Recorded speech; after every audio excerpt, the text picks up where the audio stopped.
sporting event, the atmosphere before a game, I think Game Time Decisions has that same exact atmosphere. This is our arena. This is what we do. There is going to be an energy to Game Time Decisions that you will feel night in and night out. The excitement you get when you lock your bets in, when you're figuring out what you want to do, we can zone in on the biggest games each night. I want this to be the place that people come to before the games start so they feel as ready as possible to lock in their cards. We are going to hit every single one of those markets that you need to know about. We're going to go through every single thing, and I've got a great team behind me that's going to help me get the job done. There is not going to be a better place, I promise you, than Game Time Decisions to get that new information, react to it, and be able to then bet accordingly. We will have everything at our disposal, and we will use that to our advantage. I'm Kevin Walsh. Tune into Game Time Decisions from 6 to 8 p.m. Eastern on SportsGrid. It is Canada. You know, Canada is one of those teams that's the darling of the tournament right now. They're still 9-1. To win a tournament, or even to advance far into a tournament like this, you need a bit of good fortune. And it doesn't matter if you're getting the good fortune that Canada has, where they played 2 matches where they were up a man, or you had the good fortune of Argentina, who's one of the best teams in the world, who just got on the good side of the draw. Newswire, only on SportsGrid. Watch out for USA and Canada in 4 years. Like cricket's going to be a sport that's growing. I made my first cricket bet last week or over the weekend.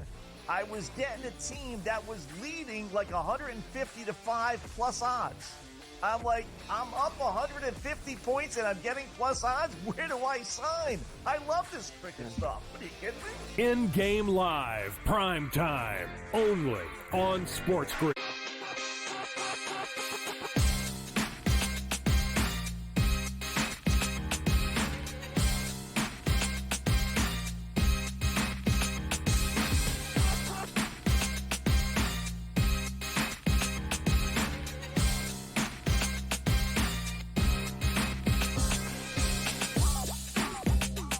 Live and right here, it's Game Time Decisions on SportsGrid. If you want some Summer League action, run to the window. We just got a little Denver plus 4.5. Nuggets Hornets. So we're on the board. Kevin Walsh with you. What else could you expect on a Tuesday night? We do have the Major League Baseball All-Star Game, which will, of course, be taking center stage. And it's incredible because the All-Star Game, which has been an underfest for quite some time, almost assuredly will be more exciting than last night's horrific home run derby, where I understand there was some drama down to the very end with Bobby Witt and Teoscar. How many people made it to that point? I mean, I did, but not many others. Let's be honest. Pete Alonso, awful. Gunnar, awful. The top home run in round 1, Bohm and J-Ram, who had the longest odds at 21 homers, it wasn't good. The format change ultimately didn't work, I think. I also don't know if they told any of the guys the rules until that little guy with the headset walked up to them right before they're at bat and explained it to them. The announcers didn't know the rules fully as it was going on. They thought Bohm would have 4 outs in his first at-bat. No, you got to earn the bonus. Terror. It was bad. It was bad. Don't defend it. If you defend it, it's going to stay bad. It was bad. Classic baseball. It's what they do. Hopefully they fix it. A lot of people were saying, oh, come on, what if we had a great field? If you put together a premium field, you probably are putting Pete Alonso and Gunnar Henderson in that field. They were the 2 worst home run hitters last night. So, I don't know. You can blame it on the field all you want. Nevertheless, the Derby was not great. Bets certainly were horrific. But nevertheless, we move forward to the All-Star Game, and we hope things can get a little bit better. We've got the American League booked as favorites here. A very, very long winning streak was snapped last season. They are the home team with the Rangers hosting. This 7.5 number, again, is 7 in some spots. I will say this now. It will not be popular. I do not care, but I guess it's why I'm a basketball guy. Give me an All-Star Game with a total of 300 instead of 7. I do. Come on with the people are lining up for an under, like it's an Iowa football game. I saw the BWS play from the early line this morning. This is nasty, nasty work. I am not happy about this. I am not. Like an All-Star game, you want guys to show up. Well, hopefully Paul Skeens will show up and show out. Let's talk a little bit about the National League against the American League and put everything side by side. So here's your starting lineup for both sides. The one thing you should probably know is you would expect the top of the order to be able to grab multiple at-bats. So I would just say, call it 4 and up, right? Especially with Bryce and Judge, two of the very biggest stars in all of baseball in that 4 spot. Everybody underneath that, I wouldn't be over the moon about being involved with. If we are looking to kind of get into some, of the different statistics here, lefty to go against Paul Skeens, who's been better this season against left-handed pitching. I do not think the American League set their okay.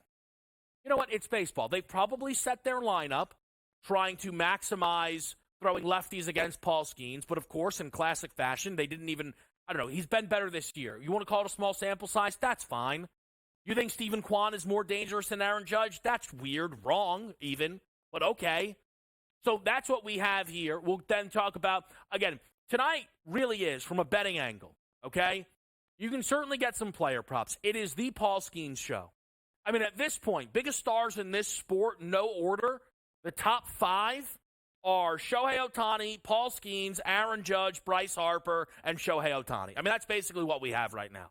So, this kid's just on a completely different level when you consider he's only been here for the length that he has. Corbin Burns does actually struggle against right-handed bats. So Ketel Marte goes switch. Ohtani does mash righties, but obviously a lefty. Trey Turner, who's sneaky, would be in this NL MVP race if not for an injury. He has been that good when he has been healthy for the Philadelphia Phillies. But I don't think he can make that ground up, and ultimately, as someone who has the preseason Turner but in-season Ohtani, it's fine if he does not. Let's kind of just take this through then here because, again, Paul Skeens is going to be the star of the show here on this night. And throughout all these different markets on Paul Skeens, I decided to play the under half a hit allowed in the first inning. I know a lot of people are looking to get involved with the strikeout prop for Paul Skeens, whether that be 2+ in the first inning, which is where you find plus money. I'm sure some are looking for him to strike out the side, and I know some have also played 3 up, 3 down. Skeens could, though, very well end up walking Juan Soto, because you would think at an all-star game, anybody is going to look to swing from the heels, except for Juan Soto just get in there a little, whoop, you know what I'm saying? So I thought this made a little bit more sense.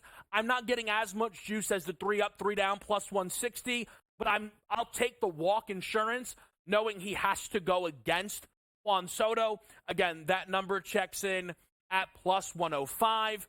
We're going to continue to take a look at some Paul Skeens numbers tonight because he really is going to be the star of the show here when we line this all up. If we can continue to look through some of the player props here that we have on the card, I also, let's just do my favorite thing. I am going to play the National League here tonight for a few reasons.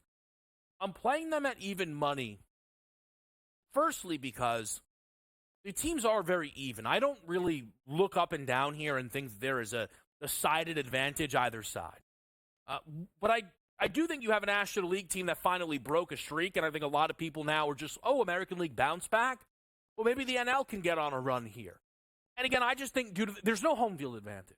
So I think due to the closeness of everything, I'm going to take the National League. I like the arms that they have here at the All-Star game. And truly, again, getting even money in what is something that feels closer to a coin flip, it's a job well done. So we get involved here with the National League at an even price. If we take a look at some of the hitter props that you have here right now, I think it's really interesting because it's very tricky for the bettor, I think, on a night like this. We don't get any no markets, right? There's no yes-nos. There's no over-unders. Everything's 1+ hit, 2+ hits, 1+ home run, 2+ RBI, right? And it puts us at a disadvantage. It just simply does. If we want to get involved, we're betting on overs, and are we getting enough of a sample size to do that? And this is why I wanted to put the hit markets next to an RBI market. We'll talk about it in a moment. But if you take a look here, right? Take your Stephen Kwans, your Aaron Judges, your Juan Sotos. and this price to get a hit.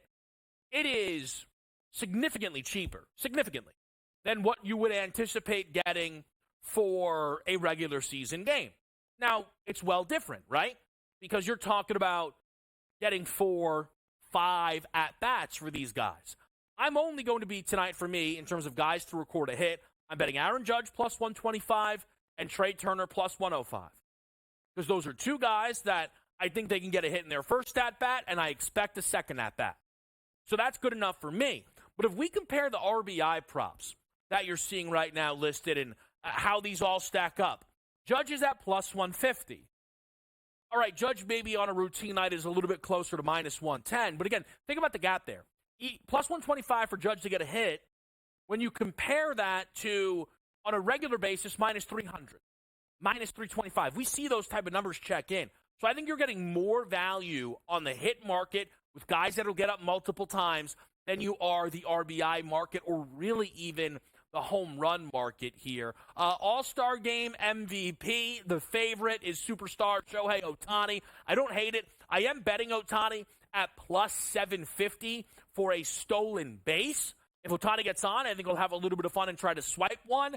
And if Ellie De La Cruz gets on, who's here at 20-1, he is absolutely stealing a base, which makes that worth it at plus 400. We are set up and locked in for the All-Star Game. We do have some Major League Baseball futures. We'll break it down for you here on SportsGrid.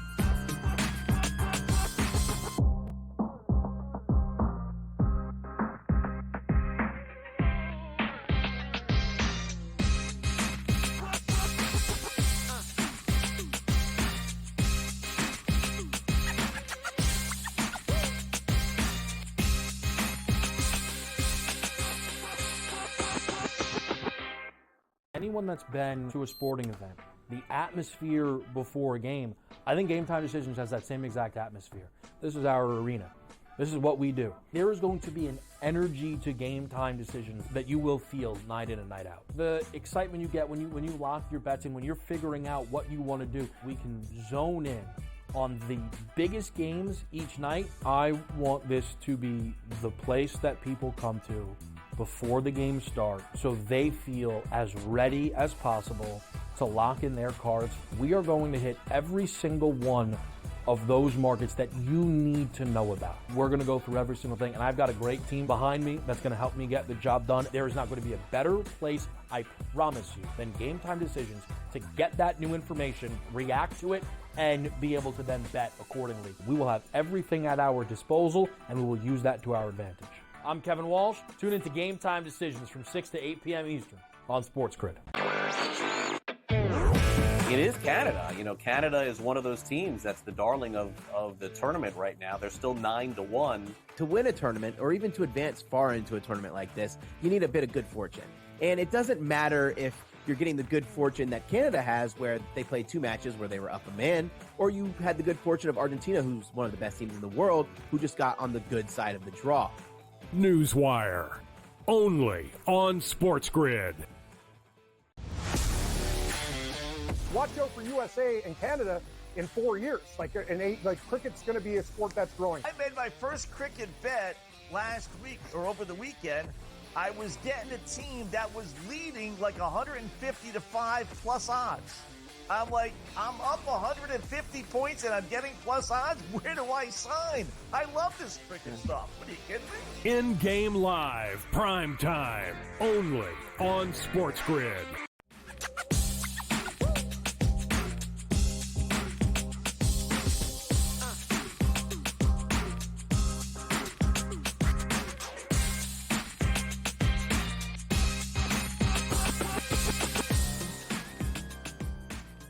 Live on SportsGrid, Game Time Decisions. We're making it happen here on a Tuesday night. We are at the midway point of the baseball. Not really. We're at like the two-thirds point of the baseball season.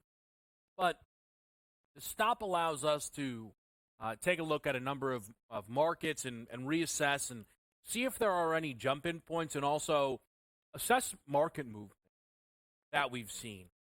I want to start, before we get to some award stuff, talk about a play that I made today in an outright market with the postseason. I've mentioned earlier in the week or on the weekend that all I have is a Baltimore Orioles World Series ticket. I constantly forget what the number is. I'll check it in a moment, but it's a preseason Baltimore Orioles to win the World Series bet. And I'm happy with it. I think they are, for me right now, I think they're the best team in the American League. I don't buy the Guardians as much. The Yankees pitching worries me. I would say that a healthy Dodgers, if that exists, is better. I do think the Phillies roster is really good. And then there's one more team that would enter that conversation for me. And it's actually a sneaky, pretty decent faller from where the preseason numbers were. And that's the Atlanta Braves. I'm betting the Atlanta Braves to win the National League at plus 475. That number is on DraftKings. This number is plus 450 over on FanDuel. For me, even getting 4-1 on the Atlanta Braves is a nice number. There's a pair of win total bets that I made today that we'll talk about in a little bit here on the show.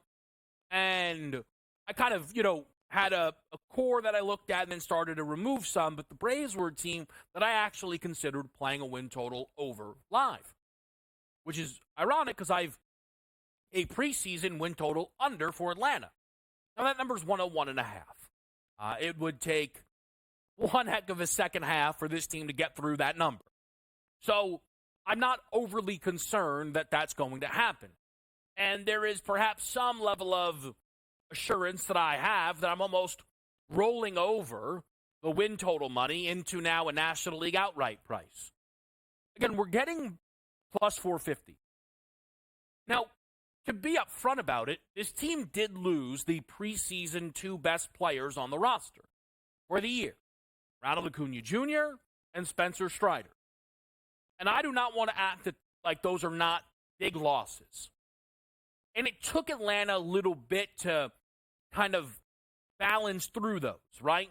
They had a tough stretch of baseball out of nowhere. They were 35-30, and it's how they found themselves getting lapped by the Philadelphia Phillies. And I'm not expecting them to catch Philly, but the thing is, I don't need them to catch Philly. That's not what I'm looking for here. I am looking at a team that's been playing much better, a team that won a series against the Phils, on the road against the Yanks. Again, they've put together a lot of strong results here recently. And why I really like this Atlanta team is it's a little different than when you even compare it to last year's, where it actually feels like the strength is in the rotation.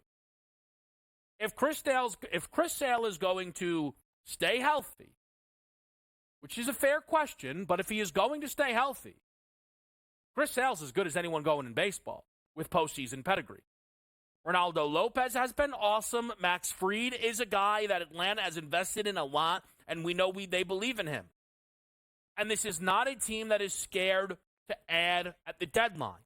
It's kind of how they won their last World Series. And it's still a lineup that still, I think at any moment, you will feel as if they could hang with anyone in baseball save the Dodgers.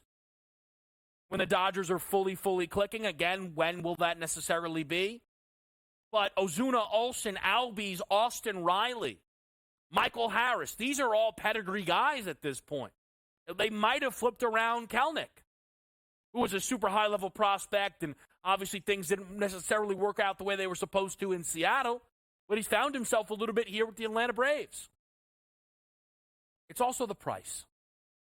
I'm getting plus 450 to win the National League when we were preseason looking at a number that was around this to win a World Series. They were the second choice, the Atlanta Braves. This was the best team, bar none, in Major League Baseball last year. And I now like that they are not in first place. It is an added bonus to me that I do not expect them to win their division. I have talked about it enough, but we will talk about it once more. The bye for the top seed in baseball, there is zero evidence it helps the teams that gets it. Zero. There is certainly evidence it does not help. But in order to avoid the debate, we all have to acknowledge having that bye has not helped. Maybe it's better to come through the wild card. Well, if so, that's what's going to happen with Atlanta. They are 8.5 back of the Philadelphia Phillies, but they are up 5 games from where they would be losing a wild card spot. And again, I think that this team will be even better in the second half. Expected wins, currently they're a 53-win ball club. They would be expected right now to be closer to 56. And I'm getting plus 450 to win the National League. And I just think when you look at the Braves, and we know how much the books respect Atlanta, they meet with the Dodgers. The Dodgers are always kind of going to get, we expect, top billing. And I know that they certainly buy into the Phillies. But as long as Atlanta is not playing either of those teams in the opening round, which they almost assuredly will not be, Atlanta would be favored over the winner of the Central. And then we're into the next round. And that number will be cut in half. It just will be. So I'm very happy to be involved with the Atlanta Braves here at a plus 450 number. There are a pair of win total bets that I have placed, one American League and one National League. We'll get into those a little bit later on in the show. We're going to get through some movement here as well within these markets. But Brandon Ayuk and a trade request. And what does this mean for the San Francisco 49ers? Are they in trouble, or will they work this thing out? We'll get to that on the other side. It's SportsGrid Game Time.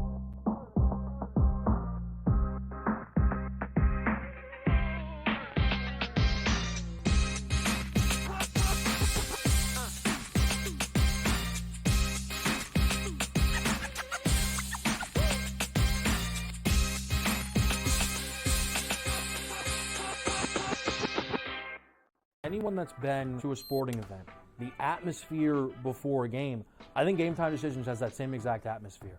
This is our arena. This is what we do. There is going to be an energy to Game Time Decisions that you will feel night in and night out. The excitement you get when you lock your bets in, when you're figuring out what you want to do, we can zone in on the biggest games each night. I want this to be the place that people come to before the game starts, so they feel as ready as possible to lock in their cards. We are going to hit every single one of those markets that you need to know about. We're going to go through every single thing, and I've got a great team behind me that's going to help me get the job done. There is not going to be a better place, I promise you, than Game Time Decisions to get that new information, react to it, and be able to then bet accordingly. We will have everything at our disposal, and we will use that to our advantage.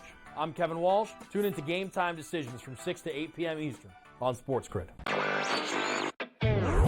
It is Canada. You know, Canada is one of those teams that's the darling of the tournament right now. They're still 9-1. To win a tournament, or even to advance far into a tournament like this, you need a bit of good fortune. And it doesn't matter if you're getting the good fortune that Canada has, where they played 2 matches where they were up a man, or you had the good fortune of Argentina, who's one of the best teams in the world, who just got on the good side of the draw. Newswire, only on SportsGrid. Watch out for USA and Canada in 4 years. Cricket's going to be a sport that's growing. I made my first cricket bet last week or over the weekend. I was getting a team that was leading like 150 to 5 plus odds.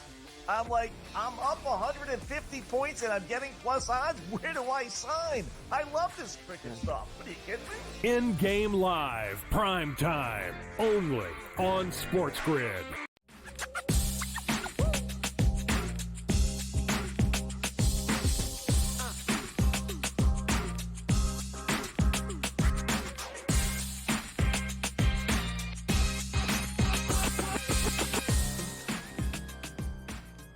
Back right here on SportsGrid, it's Game Time Decisions. And we did have some breaking news in the National Football League today. The San Francisco 49ers wide receiver Brandon Ayuk has requested a trade out of San Francisco. The news initially broken by NFL Network's Mike Garofalo, and this did not come as any sort of surprise. Brandon Ayuk and the San Francisco, well, really anyone that plays wide receiver for the San Francisco 49ers does not seem to get along swimmingly with the San Francisco 49ers, because there is always, I guess, a level of hesitancy from the front office to pay these guys. I don't know if that's because they're playing hardball. I don't know if that's because they believe in maybe they didn't want to pay Debo because they knew they had Ayuk, and then now they don't want to pay Ayuk because they know they have paid Debo, and now maybe they don't want to really pay Ayuk or give Debo any more extra money because they have Ricky Pearsall, and they always have George Kittle, and Kyle Shanahan's fantastic, so we trust him with everything that I don't know. Now, I do believe that the San Francisco 49ers, if they end up trading Brandon Ayuk, will have made a misstep. Because they could have very easily dealt Ayuk at draft night. This is a team that is attempting to win a Super Bowl. Co-favorites along the defending champs who they lost to win the Super Bowl, the Kansas City Chiefs. And not that they needed to draft a wide receiver with whatever draft compensation they were given back. Because they were able to get Ricky Pearsall, who clearly they are enamored with and they expect a lot from. But you still could have added, whether you traded Brandon Ayuk for a top 20 pick, a couple of second-rounders, you could have made decisions that still would have helped you win this year. I don't think there's really any scenario on the board where this team trading Brandon Ayuk is going to help them win this year. And it is that fact that does give me hesitation that we see Ayuk dealt. But they really do not seem set on paying Brandon Ayuk. When Debo went through this process, they had not paid, right, a Brandon Ayuk. Brandon Ayuk now is in a world where they have paid Debo Samuel, and they've probably drafted his replacement. So again, it makes for a really interesting scenario where this team probably doesn't want to commit big, long-term money to Ayuk, but they'd rather have him in their building this year than not. Obviously, the comparison to the T. Higgins situation in Cincinnati. But that one still remains a bit mystifying. T. Higgins, being a Bengal this year, is good for Cincinnati. Is it good for T. Higgins? I mean, is there any amount of money that if he forced his way out, he would not get for the team that trades for him? I don't think so. But T. Higgins decided to ride it out. Will Brandon Ayuk make that same decision if he is worn down by the Niners? Possibly so. But if not, there's going to be a lot of teams making the phone call. I mean, an absolute ton. From what I can gather at the moment, there are plenty that can afford Brandon Ayuk right now. Stephon Diggs went for basically a second-round pick, right? So, Brandon Ayuk for a first, a couple seconds. I don't think it's going to necessarily take a lot. You could tell me Ayuk's younger. That's fine. He's not already on a second team like Diggs. Okay, fine. Again, if it's going to take a first, sure. Do the Buffalo Bills make that phone call? They just might. If it's a pair of seconds, maybe the New England Patriots make that phone call, who are devoid still of any wide receiver talent.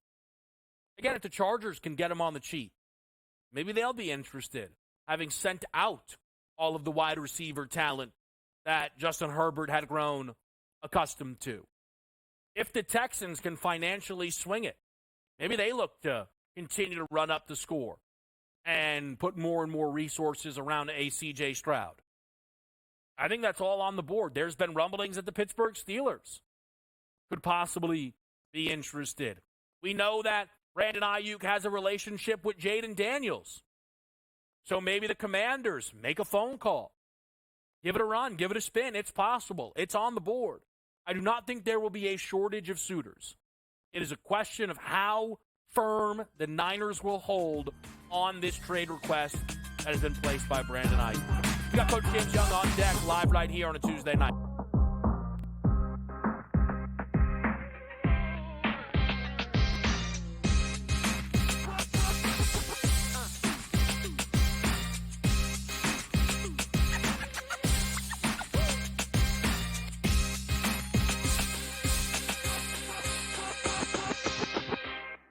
Anyone that's been to a sporting event, the atmosphere before a game, I think Game Time Decisions has that same exact atmosphere. This is our arena.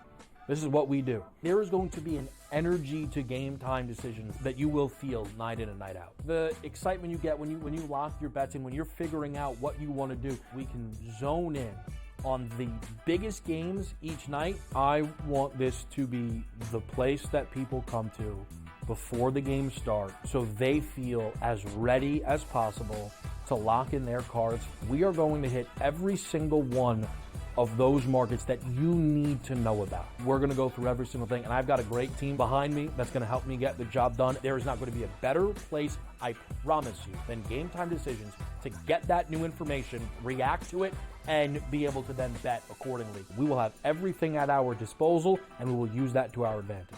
I'm Kevin Walsh. Tune into Game Time Decisions at 8 p.m. Eastern on SportsGrid. It is Canada. Canada is one of those teams that's the darling of the tournament right now. They're still 9-1. To win a tournament, or even to advance far into a tournament like this, you need a bit of good fortune. And it doesn't matter if you're getting the good fortune that Canada has, where they played 2 matches where they were up a man, or you had the good fortune of Argentina, who's one of the best teams in the world, who just got on the good side of the draw. Newswire, only on SportsGrid. Watch out for USA and Canada in 4 years. Cricket's going to be a sport that's growing. I made my first cricket bet last week or over the weekend. I was getting a team that was leading like 150 to 5 plus odds. I'm like, I'm up 150 points and I'm getting plus odds. Where do I sign? I love this cricket stuff. What are you kidding me? In-game live, prime time, only on SportsGrid.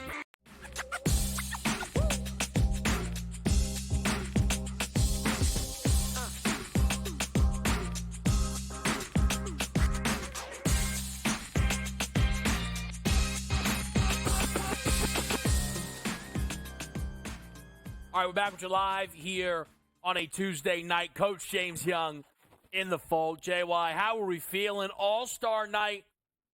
All-Star appearance from Coach James Young. Oh, how at your boy. Paul Skeens. Skeet. Paul Skeens. What's his strikeout total tonight? Paul Skeens. I'm all you can get Skeens. plus money for 2 strikeouts. Hey. This may be like Dwight Gooden in 84. He makes strikeout the side. How you doing, Paul Skeens? All right. All right, little love there. Little love there for Paul Skeens. JY, let's go W. 2 games tonight. I've been kind of getting some messages from people who are like, hey, man, what's up with this line movement here? No story. From the Liberty and the Sun. And I figure that, you can kind of figure out what that means. Mm-hmm. So you'll see it right here. Liberty, they were 3.5-point favorites. Mm-hmm. Total was $1.55. And the Breanna Stewart news that's continuing to trickle out has flipped this to -2. Connecticut Sun, 152.5 over/under. Coach, what do you think about this game now? Well, I think this is a big game for Connecticut. I took the Liberty on the money line. Just used a boost on FanDuel to just take them and get them. So if you want to take them on the money line tonight and just kind of use FanDuel, I think has a WNBA boost. I wouldn't be mad at anybody tonight. This is a big game for the Sun. I just get concerned at the fact that can they score enough? The Liberties, I know they're missing, obviously, Bananas and Hamilton, one of the best 3-and-D players in the league. But I saw the Liberty go in there and beat this team twice. And I think, honestly, when you look at it, is to me, it's going to be about the matchup in the middle. Brianna Jones versus Jonquel Jones. I have always, me, Kevin, I always like betting Double J. I think you get a big performance out of her, possibly a double-double. Give me the Liberty on a money line, which would be a really good game leading up to, I would say, the Olympic break, but we still have the All-Star game coming up this Saturday. We've talked about the home court dominance for the New York Liberty, 11-1 this season at home. Now, they've not covered numbers, so it's interesting to see them positioned as a dog. Obviously, it's a rare circumstance here. I think the Laney point, when Stewie missed the game against the Sky, that was the main item because Laney kind of was expected to be out and it was the first time Breanna Stewart missed the game.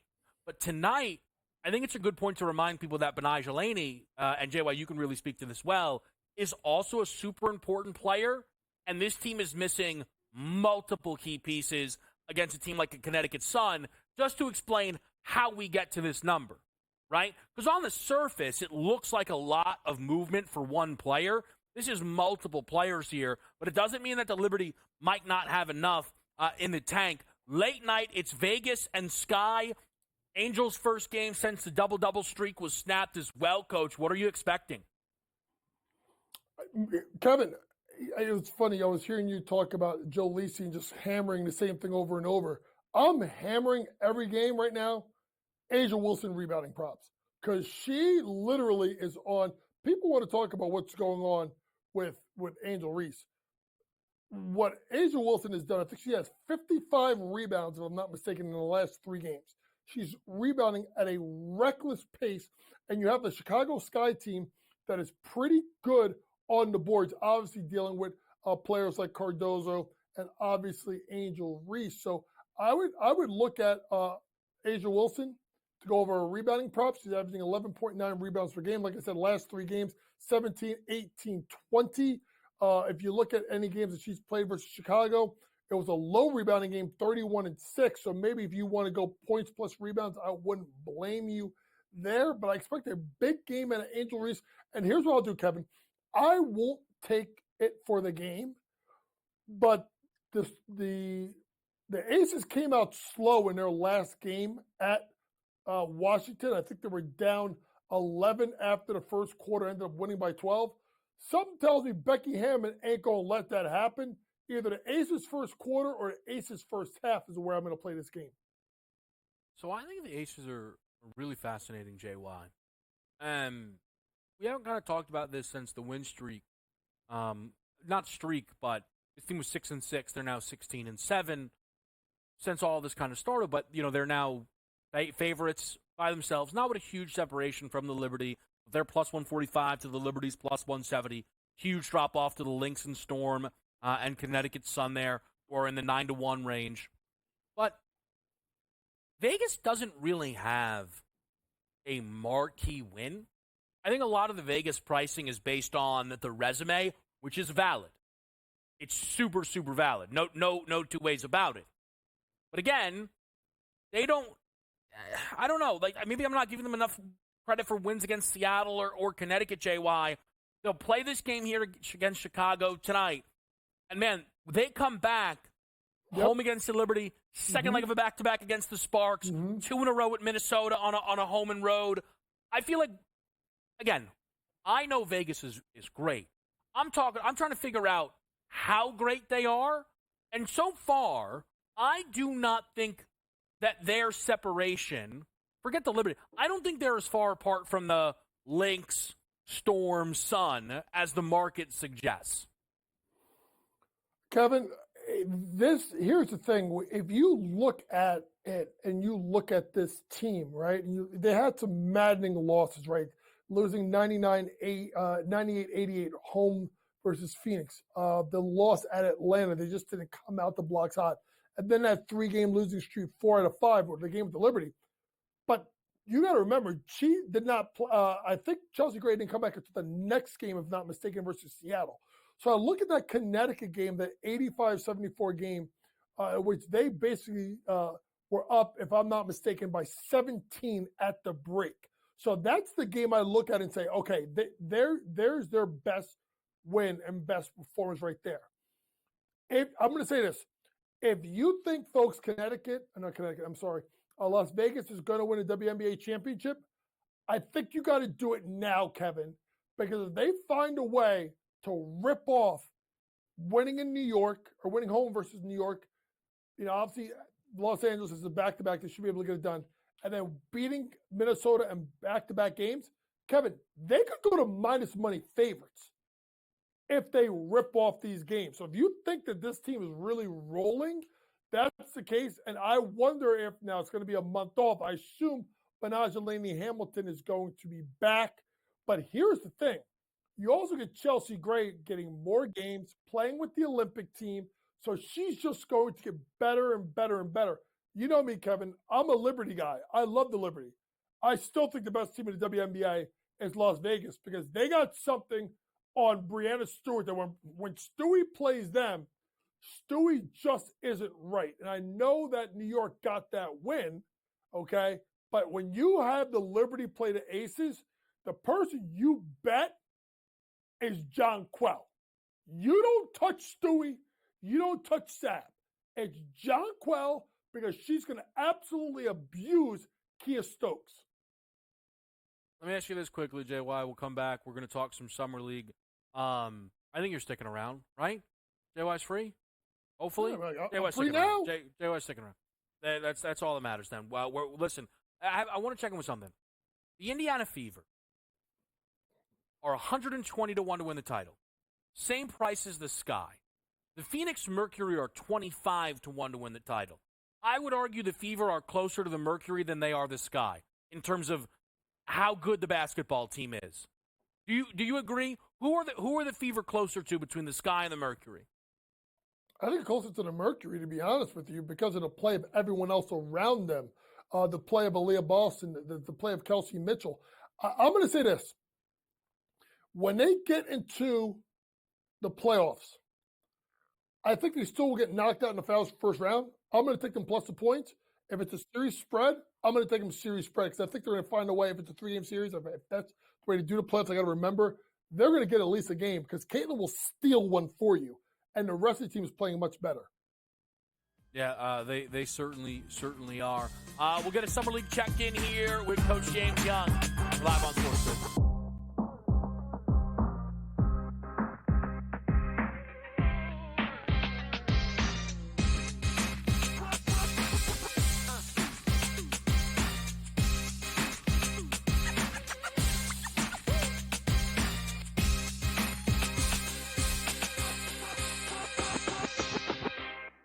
Anyone that's been to a sporting event, the atmosphere before a game, I think GameTime Decisions has that same exact atmosphere. This is our arena. This is what we do. There is going to be an energy to GameTime Decisions that you will feel night in and night out. The excitement you get when you lock your bets in, when you're figuring out what you want to do, we can zone in on the biggest games each night. I want this to be the place that people come to before the games start so they feel as ready as possible to lock in their cards. We are going to hit every single one of those markets that you need to know about. We're going to go through every single thing, and I've got a great team behind me that's going to help me get the job done. There is not going to be a better place, I promise you, than GameTime Decisions to get that new information, react to it, and be able to then bet accordingly. We will have everything at our disposal, and we will use that to our advantage. I'm Kevin Walsh. Tune into GameTime Decisions from 6 to 8 p.m. Eastern on SportsGrid. It is Canada. You know, Canada is one of those teams that's the darling of the tournament right now. They're still 9 to 1. To win a tournament or even to advance far into a tournament like this, you need a bit of good fortune. And it doesn't matter if you're getting the good fortune that Canada has, where they played 2 matches where they were up a man, or you had the good fortune of Argentina, who's one of the best teams in the world, who just got on the good side of the draw. Newswire, only on SportsGrid.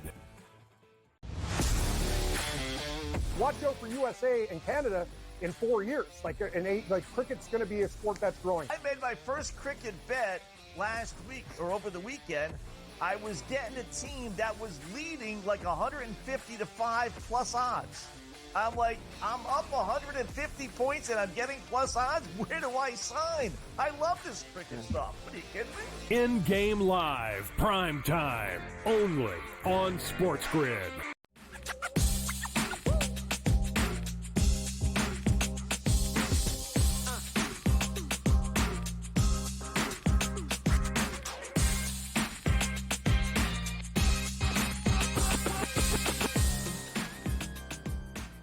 All right, back right here, live with Coach James Young. JY, great to have you with us here. We've got some Summer League action out there right now.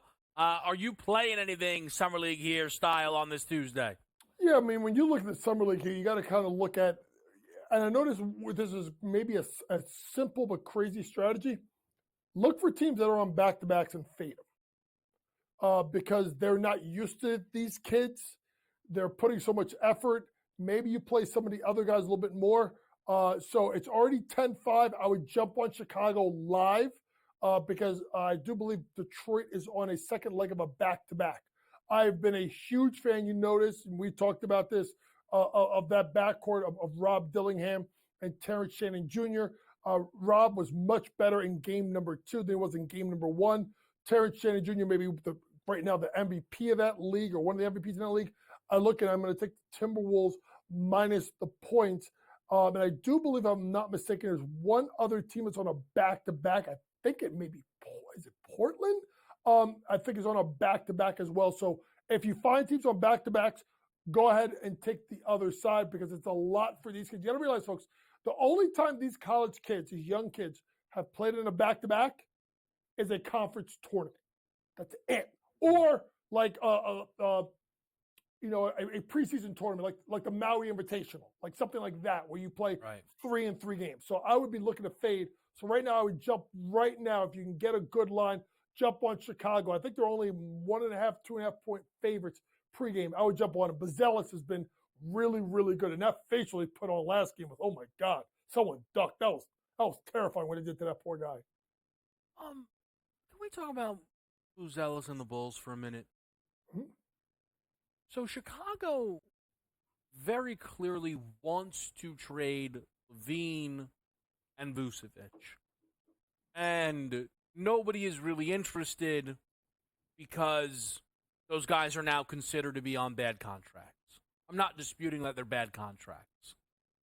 But I am not really understanding how there is no traction. I think that both Levine and Vucevic could still play real minutes for legitimate contenders. I am kind of wondering if this is a situation where the apron has everybody horrified, and maybe even to some degree, I know this will sound silly, people are still trying to figure out the apron and what can be done. But, Coach, this team wants to go, try and capture the flag, and they want to start a youth movement here. I still think it's on the board that both of those guys are off the roster before opening day. Kevin, the apron it's scaring the bejesus out of teams. And we got to see now with this humongous media rights deal. By the way, shout out to James Dolan for basically trashing the entire media deal and saying, I don't want a revenue share because I don't want to be responsible for teams just not trying hard enough and just making money. I think it scares some teams, Kev. And that's why I think you look at what's happening in a place like New York where Brunson took less money. He took less money because of the second apron, right?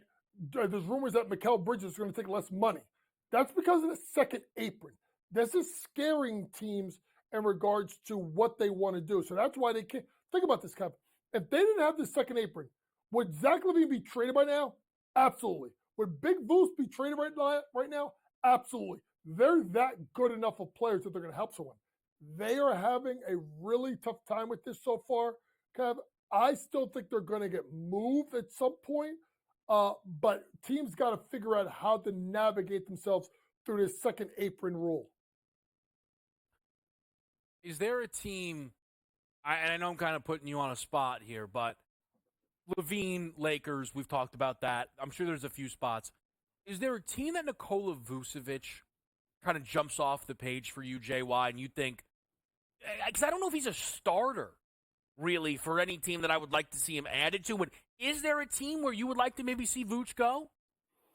I don't think he's a starter. So you got to start looking at teams that can use a quality backup 5. Could you send him to Dallas and let him back up, Derek Lively second? Could Miami use an infusion of backup, but they just took Ware, unless you think Ware's not ready, and Ware showed an ability, Kev, to shoot the ball from the outside, then maybe you could play him as a 4 because he may not be beefy enough, right, to be a 5. So to me, I'm looking at teams that need a backup big. Maybe a team like, I don't know, maybe a team like Sacramento could take a look at someone like him, maybe move Sabonis off the 5 to the 4 spot at times. But here's the problem with Vooch. He's a stat patter, and he doesn't play defense. And that's a little bit of an issue with me. Even though he can do it for you and score and stuff, I just don't think he brings it up to the defensive end of the floor. So I think there are two teams. One that came to mind for me was Cleveland. If they ship out Jared Allen, they're not trying to be bad, right? Vooch could then potentially space the floor for them a little bit. He'd have to uptick the volume of threes, but Evan Mobley should be able to cover for him. I know someone mentioned Milwaukee, right? If they send out Brook Lopez, Giannis could cover for him. The Bucks are still trying to contend. The Clippers, again, if the financials could work, they never really have a lot there at the center position. New Orleans wants a center. Could they make the phone call for Nikola Vucevic if they can't get anything else going, JY? I think that's on the board. I think Cleveland and New Orleans are intriguing. But to me, I still maintain I just want to see the Brandon Ingram for Jared Allen trade done and get it done already. I'm You gonna like push BI in Cleveland? I like BI in Cleveland. I like BI in Cleveland because I think you know me. I'm probably as big of a Kenny Atkinson guy there is anywhere. I think you can get him to unlock him to play at another level. And I think him and Evan Mobley would be scary as a 4-5 combination, and he would be a dynamic second scoring option to Spider Mitchell. Interesting. You said you were going to push back on something. I'm going to use that to keep Coach around because you know what? I'm having a good time, folks. All right? And we'll get back to the All-Star game and some NBA win total. MLB. I want to do NBA. We'll do MLB win totals as well, top of the hour.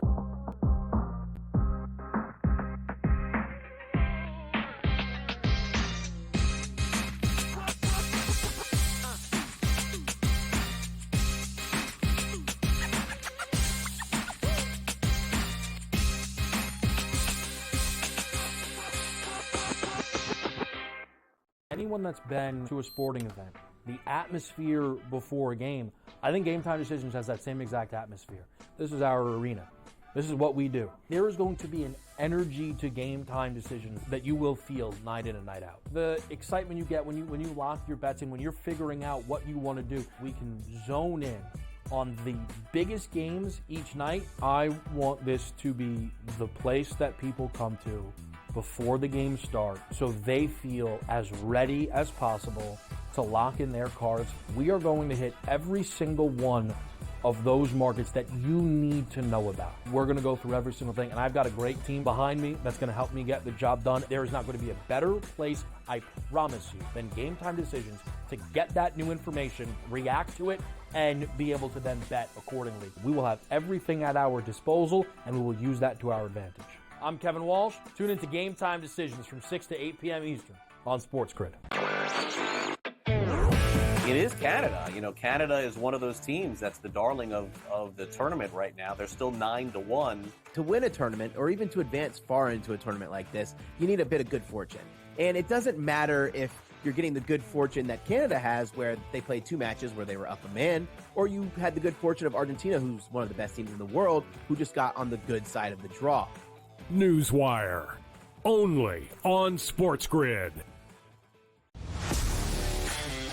Watch out for USA and Canada in 4 years. Like cricket's going to be a sport that's growing. I made my first cricket bet last week or over the weekend.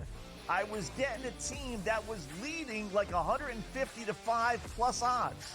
I'm like, I'm up 150 points and I'm getting plus odds. Where do I sign? I love this cricket stuff. What are you kidding me? In-game live, prime time, only on SportsGrid.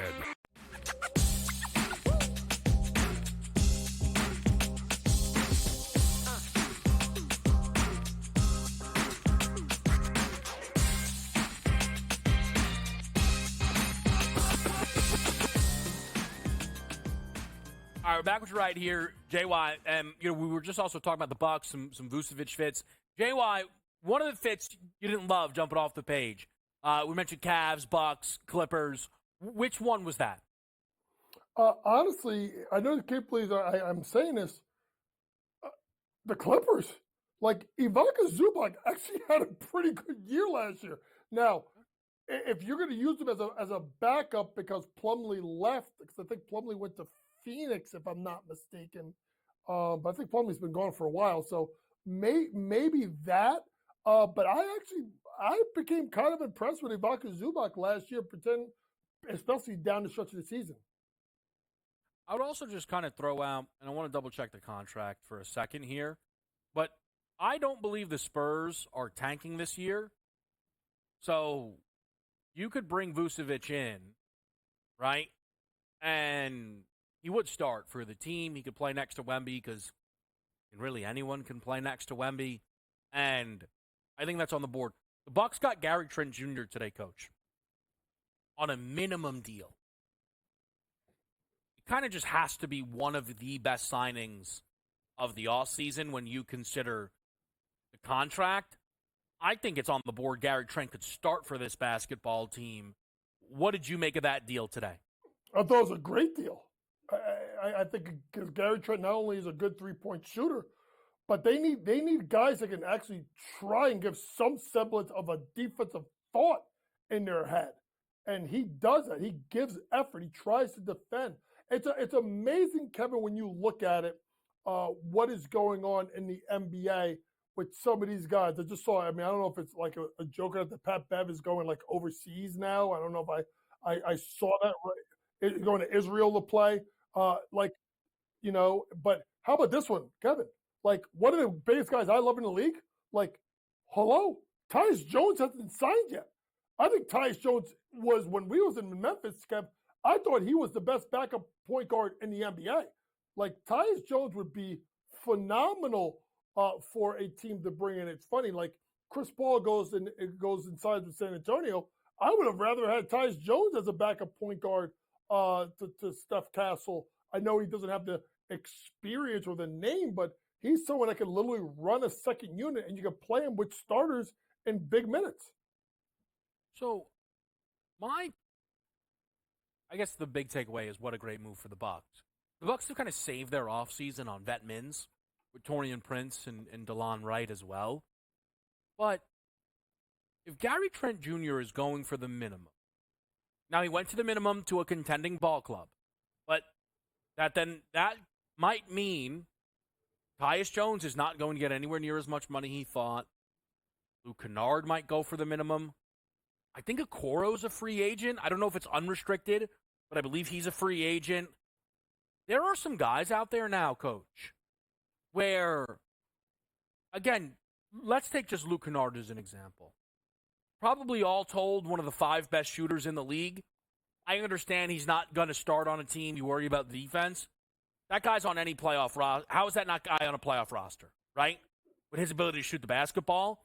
If Gary Trent went for a minimum, Luke Kennard, you're going for the minimum. Just pick your team and get inside in one of these organizations. I just wonder now, JY, if there are some names that kind of just have to be honest with themselves here. Because, again, if Gary Trent Jr. is a minimum player, which he's not, by the way, I think ultimately this apron has just obviously been insane. I'll tell you a guy I really like, JY. I don't know where you are, but Dennis Smith Jr. is a player who we've seen some really, he's turned around on the defensive side of the basketball. I think Markelle Fultz is still out there. You just want to take a high upside swing. You're probably getting Markelle. Like and you mentioned the Spurs, right? If you're the Spurs, you bring in Markelle Fultz and you just give him an opportunity. And what if you hit on a gem? No? No, they're a guy, and it's going to be interesting because I just think these guys are guys that every other year could help out teams. So the question you have to ask is and I guess you can't even trade them until January. Where would these guys land up? Like, I don't know where the Lakers are in regards to the apron, but like, put Luke Kennard in the damn Lakers. Put him on the Lakers right now, and he makes that team so much better because he spaces the floor. It's going to be really fascinating to see where these guys end up, and if they have to go overseas to wait to come back, like Pat Bev. Yeah, time will tell, Coach. We appreciate it.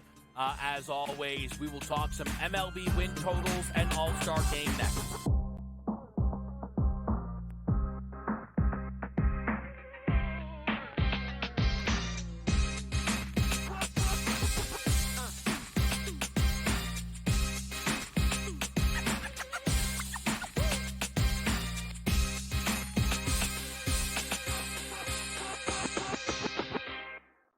anyone that's been to a sporting event, the atmosphere before a game, I think Game Time Decisions has that same exact atmosphere.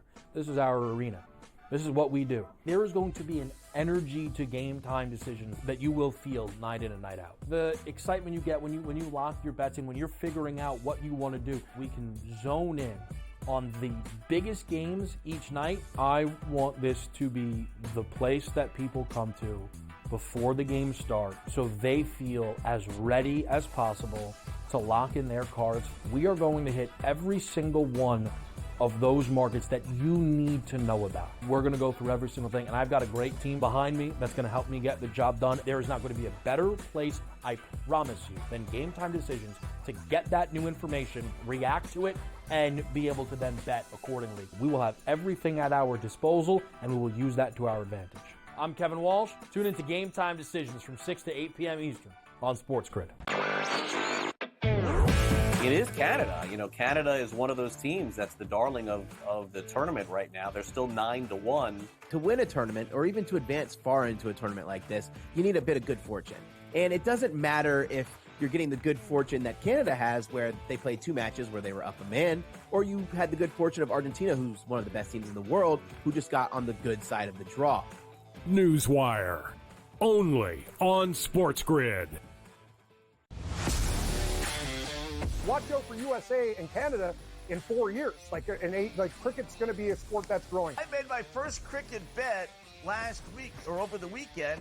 I was getting a team that was leading like 150 to 5 plus odds. I'm like, I'm up 150 points and I'm getting plus odds. Where do I sign? I love this cricket stuff. What, are you kidding me? In-game live, prime time, only on SportsGrid.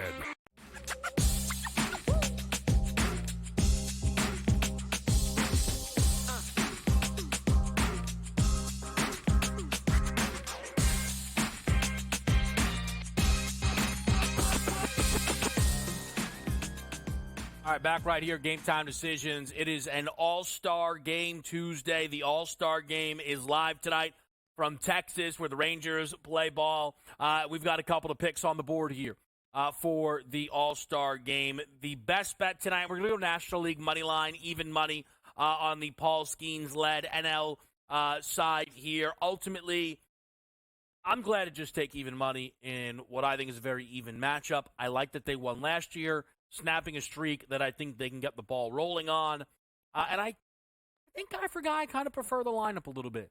And they have a pitching advantage to start it off. Skeens is better than Corbin Burns, with respect to Corbin Burns. Speaking of Paul Skeens, under half a hit allowed, plus 105.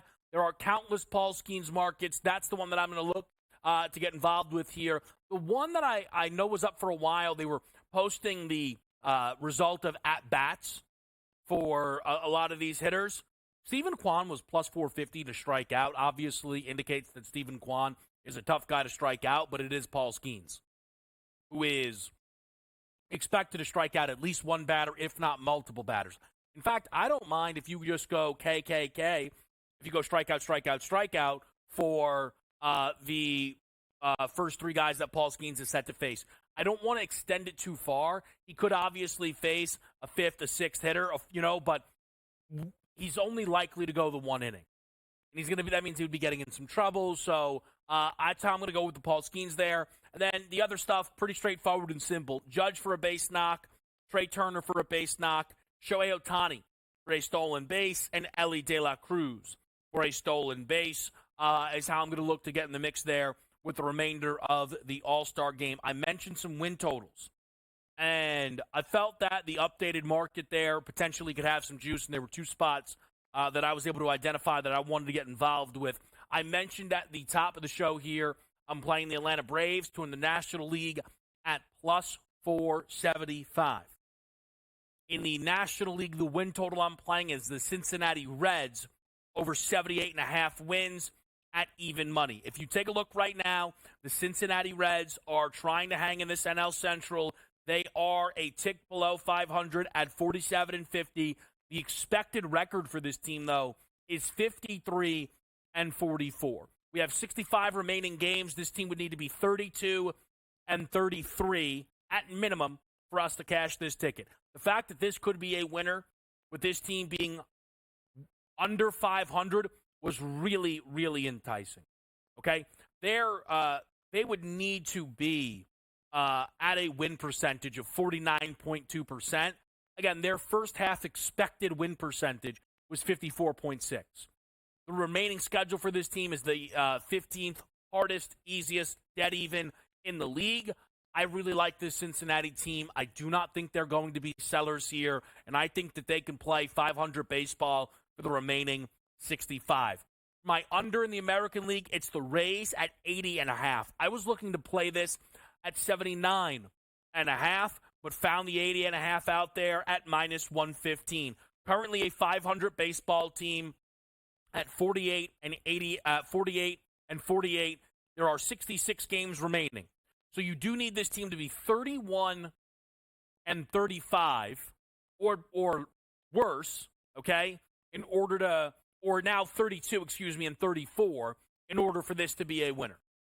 But I very much believe that that is on the board.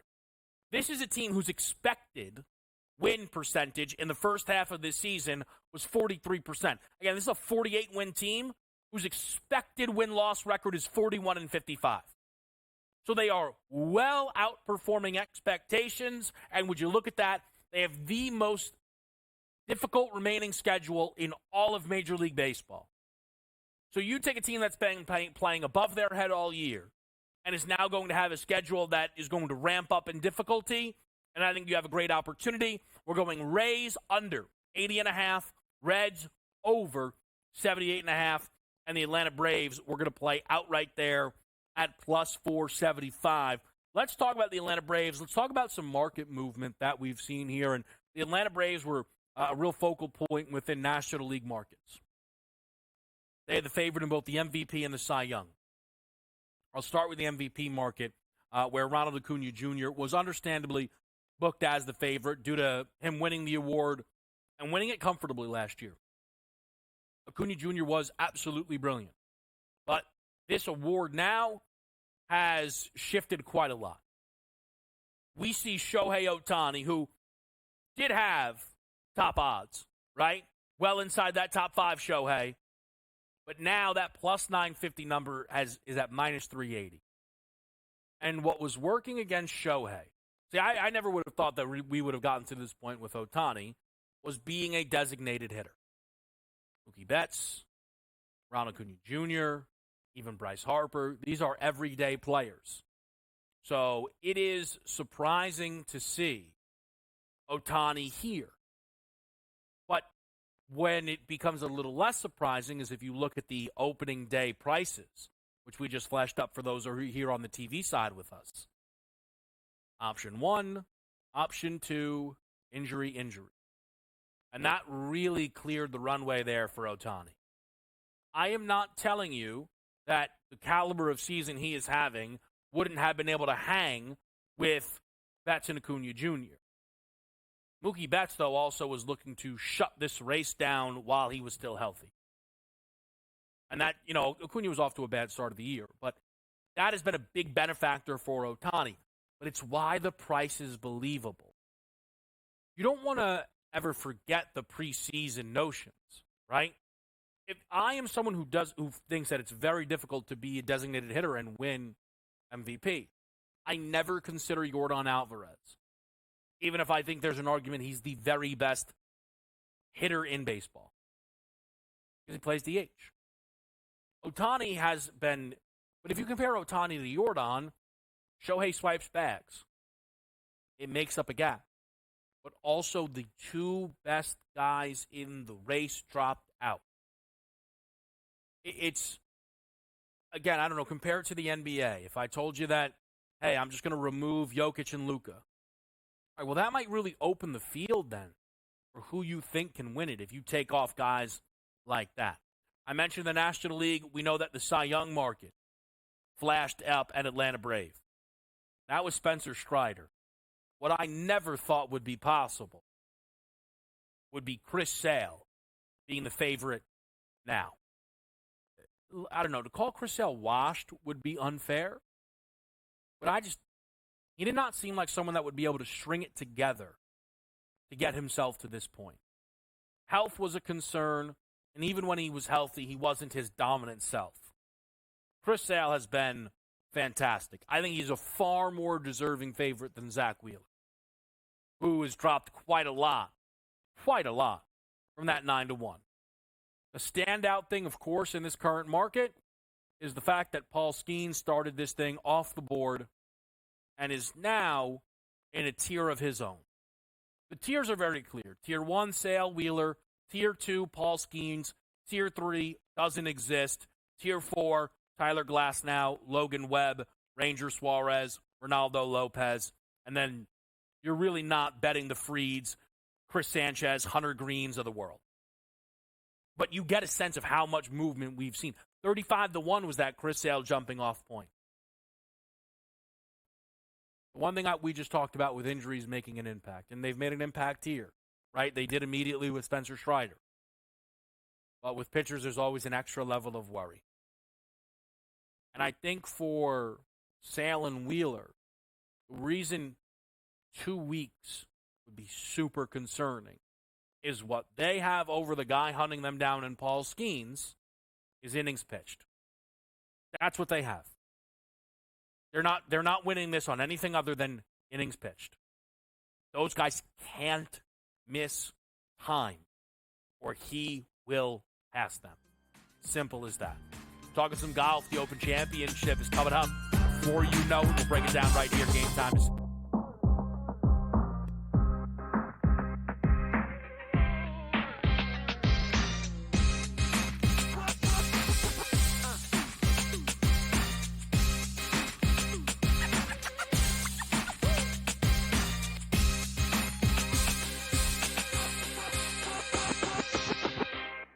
anyone that's been to a sporting event, the atmosphere before a game, I think Game Time Decisions has that same exact atmosphere. This is our arena. This is what we do. There is going to be an energy to Game Time Decisions that you will feel night in and night out. The excitement you get when you lock your bets in, when you're figuring out what you want to do, we can zone in on the biggest games each night. I want this to be the place that people come to before the games start so they feel as ready as possible to lock in their cards. We are going to hit every single one of those markets that you need to know about. We're going to go through every single thing, and I've got a great team behind me that's going to help me get the job done. There is not going to be a better place, I promise you, than Game Time Decisions to get that new information, react to it, and be able to then bet accordingly. We will have everything at our disposal, and we will use that to our advantage. I'm Kevin Walsh. Tune into Game Time Decisions from 6 to 8 p.m. Eastern on SportsGrid. It is Canada. You know, Canada is one of those teams that's the darling of the tournament right now. They're still 9-1. To win a tournament, or even to advance far into a tournament like this, you need a bit of good fortune. And it doesn't matter if you're getting the good fortune that Canada has, where they played 2 matches where they were up a man, or you had the good fortune of Argentina, who's one of the best teams in the world, who just got on the good side of the draw. Newswire, only on SportsGrid. Watch out for USA and Canada in 4 years. Like cricket's going to be a sport that's growing. I made my first cricket bet last week or over the weekend. I was getting a team that was leading like 150 to 5 plus odds. I'm like, I'm up 150 points and I'm getting plus odds. Where do I sign? I love this cricket stuff. What are you kidding me? In-game live, prime time, only on SportsGrid.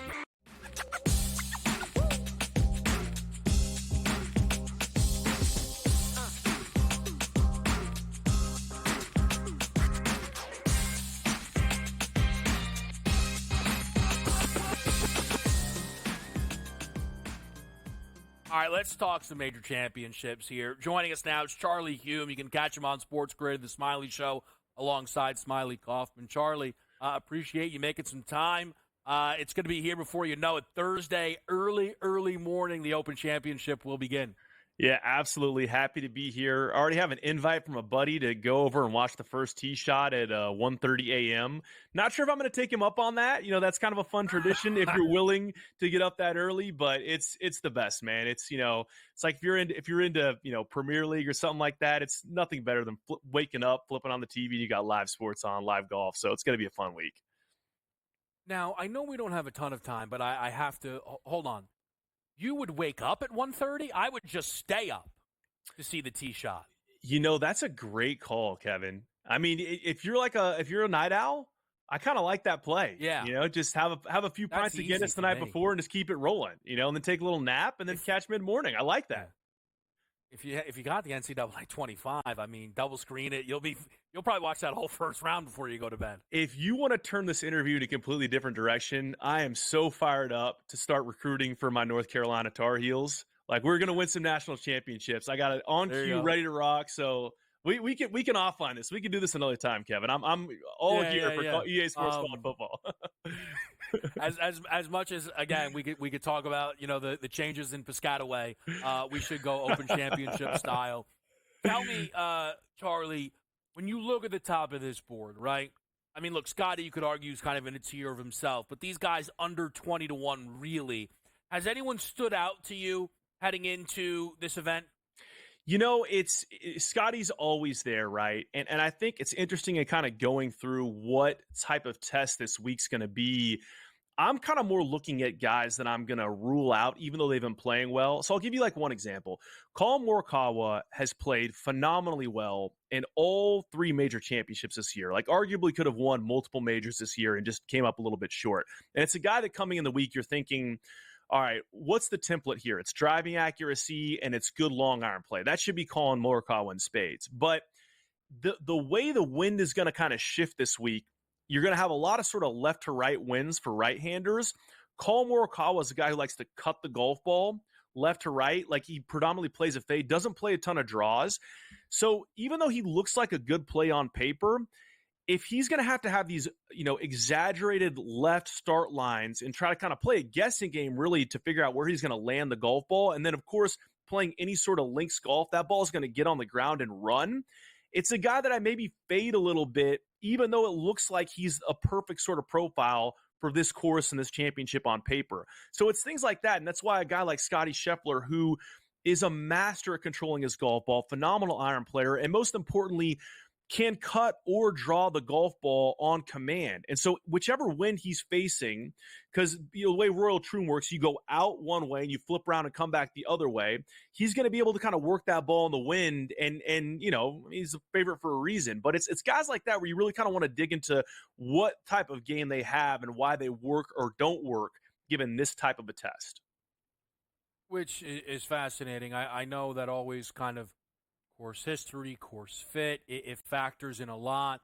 And when they, head across the pond, obviously it's a completely kind of different ball game. Are there then kind of guys that you started to circle up in a positive light who you think could then surprise or outperform expectations? There are a couple guys that I think could overperform where I'm seeing their current outright win odds. So I'm looking at Tyrrell Hatton at 28-1 and Tommy Fleetwood at 22-1 and thinking, and shoot, I mean, I'm looking at your odds board. I mean, Tommy Fleetwood's even longer right here is the graphic I'm looking at, 25-1. Yeah. Those are guys that drawers of the golf ball, guys that are, Englishmen have grown up playing in this type of, weather. So for me, I think those guys, if you're looking at some kind of statistical modeling, I'm a big data golf nerd. That model likes them a lot more than the odds makers like them. To me, that's like let's flag that one. That's a guy I want to play. So those are 2 names I really like, Can I throw a name out to you that's Sure. right near Fleetwood right now? And not that I'm in or out, but the way I just am as a bettor, I always look for bounce backs and buy lows. And John Rahm, for a long time, if you got 25-1, it meant he was 4 or 5 shots off the lead. I'm just curious what you think about Rahm heading into this tournament. Golly, I was talking to Smiley about this this morning. If you told me at the beginning of the year you could get John Rahm at 25-1 heading into the Open Championship, I'd be like, what misprint, what odd market did you find him? And this cannot be. Yeah. But you look at his year, I think he was tied for 46th at the Masters, misses the cut of the PGA, has to withdraw from the U.S. Open. And so to me, this is a guy that should be perfect in this sort of setting. It's a guy that is a grinder. Sure, he likes to kind of fade the ball off the tee, but he can draw it with his irons.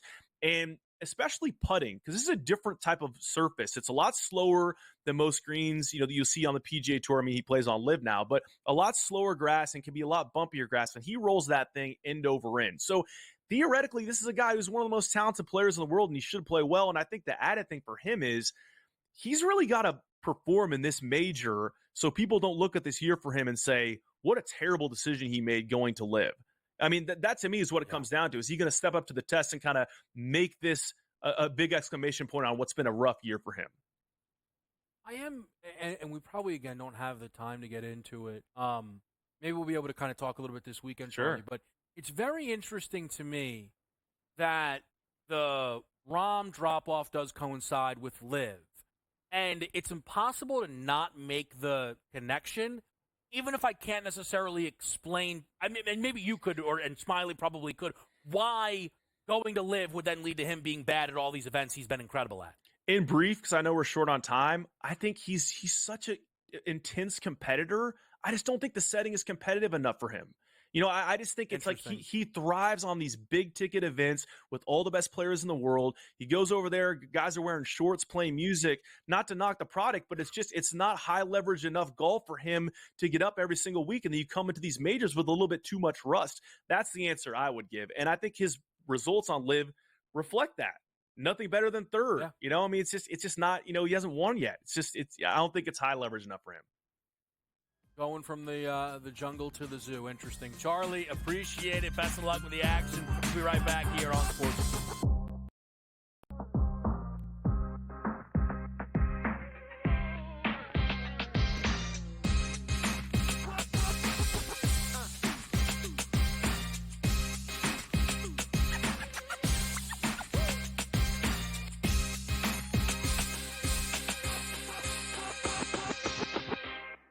Anyone that's been to a sporting event, the atmosphere before a game, I think GameTime Decisions has that same exact atmosphere. This is our arena. This is what we do. There is going to be an energy to GameTime Decisions that you will feel night in and night out. The excitement you get when you lock your bets in, when you're figuring out what you want to do, we can zone in on the biggest games each night. I want this to be the place that people come to before the games start so they feel as ready as possible to lock in their cards. We are going to hit every single one of those markets that you need to know about. We're going to go through every single thing, and I've got a great team behind me that's going to help me get the job done. There is not going to be a better place, I promise you, than GameTime Decisions to get that new information, react to it, and be able to then bet accordingly. We will have everything at our disposal, and we will use that to our advantage. I'm Kevin Walsh. Tune into GameTime Decisions from 6 to 8 p.m. Eastern on SportsGrid. It is Canada. Canada is one of those teams that's the darling of the tournament right now. They're still 9-1. To win a tournament, or even to advance far into a tournament like this, you need a bit of good fortune. And it doesn't matter if you're getting the good fortune that Canada has, where they played 2 matches where they were up a man, or you had the good fortune of Argentina, who's one of the best teams in the world, who just got on the good side of the draw. Newswire, only on SportsGrid. Watch out for USA and Canada in 4 years. Cricket's going to be a sport that's growing. I made my first cricket bet last week or over the weekend. I was getting a team that was leading like 150 to 5 plus odds. I'm like, I'm up 150 points and I'm getting plus odds. Where do I sign? I love this cricket stuff. What are you kidding me? In-game live, prime time, only on SportsGrid.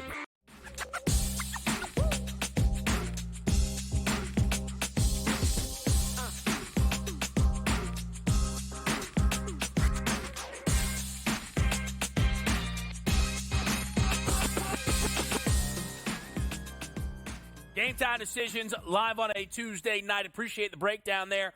Charlie Hume stopping by. If I may, Jon Rahm last year at major championships won the Masters, T50, obviously not good at the PGA championship, T10 at the U.S. Open, and then finished second at the Open. Now, I know venues change, but it, again, gives you an idea of kind of what Jon Rahm's season looked like.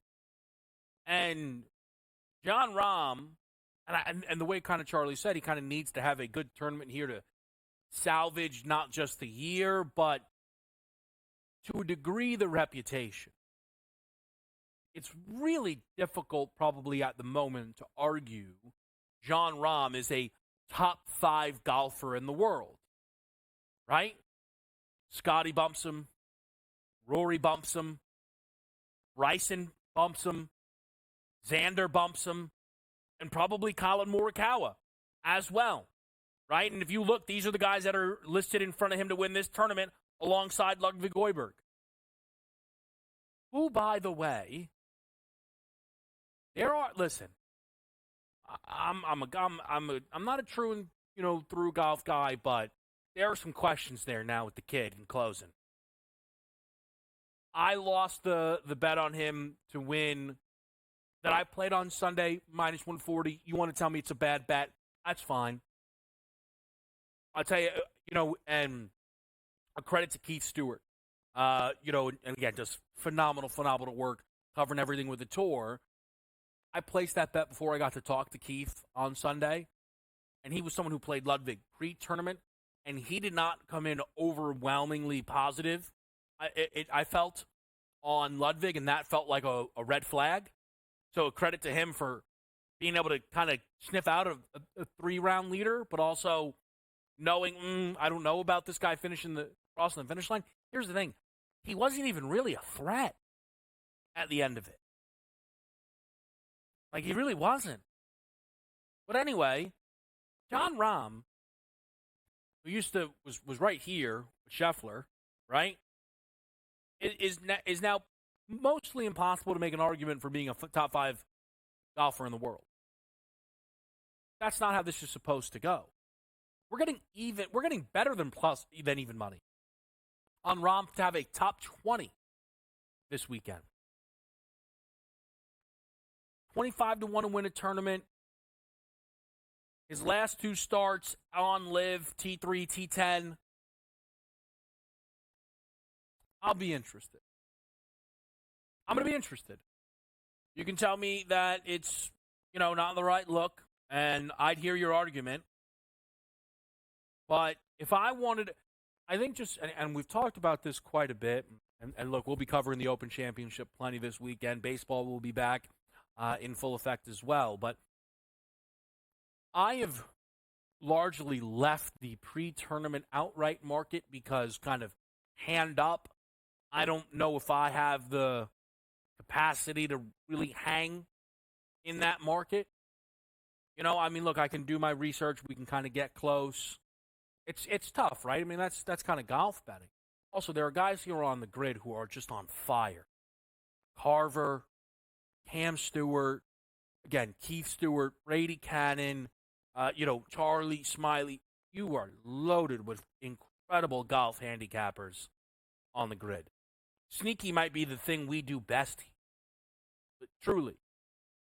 And so for me, right, you just seen kind of what those guys were able to do. I'd rather pick my spots live. But if I were to bet something pre-tournament, I kind of want to feel like I'm getting it's not just, all right, I think this guy can win, but man, I'm getting a number that you can really kind of capitalize on. And that's just what jumps off the page when I see that Jon Rahm 25.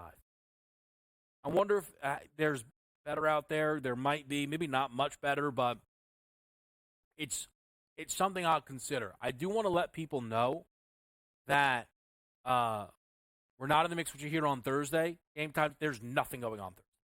Sports going to be going on, but there's no game time decision Thursday. You guys know I'm not here Wednesday, Friday. So I'll be back Saturday. But as always, if there is any action, whether that, be baseball, the Open, at the Kevin Walsh, will get involved there. But again, the grid will have you covered. Tomorrow's a normal day. Friday's a normal day. It's just, you guys obviously are aware that's not when I'm here. Quickly, and then we got the Consig checking in. Summer League updates, 44-38 at the break. Bulls over the Pistons. Up right now by 12 for the Hornets. On the Nuggets, that offense has gone to sleep. We got Dave Sharapan around the corner.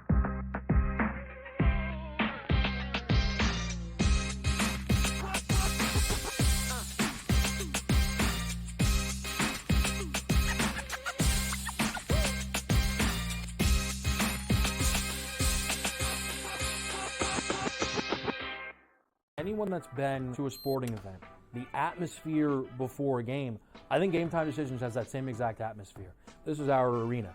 This is what we do. There is going to be an energy to Game Time Decisions that you will feel night in and night out. The excitement you get when you lock your bets in, when you're figuring out what you want to do, we can zone in on the biggest games each night. I want this to be the place that people come to before the games start so they feel as ready as possible to lock in their cards. We are going to hit every single one of those markets that you need to know about. We're going to go through every single thing, and I've got a great team behind me that's going to help me get the job done. There is not going to be a better place, I promise you, than Game Time Decisions to get that new information, react to it, and be able to then bet accordingly. We will have everything at our disposal, and we will use that to our advantage.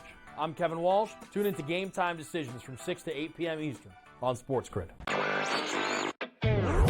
It is Canada. You know, Canada is one of those teams that's the darling of the tournament right now. They're still 9-1. To win a tournament, or even to advance far into a tournament like this, you need a bit of good fortune. And it doesn't matter if you're getting the good fortune that Canada has, where they played 2 matches where they were up a man, or you had the good fortune of Argentina, who's one of the best teams in the world, who just got on the good side of the draw. Newswire, only on SportsGrid. Watch out for USA and Canada in 4 years. Like cricket's going to be a sport that's growing. I made my first cricket bet last week or over the weekend. I was getting a team that was leading like 150 to 5 plus odds.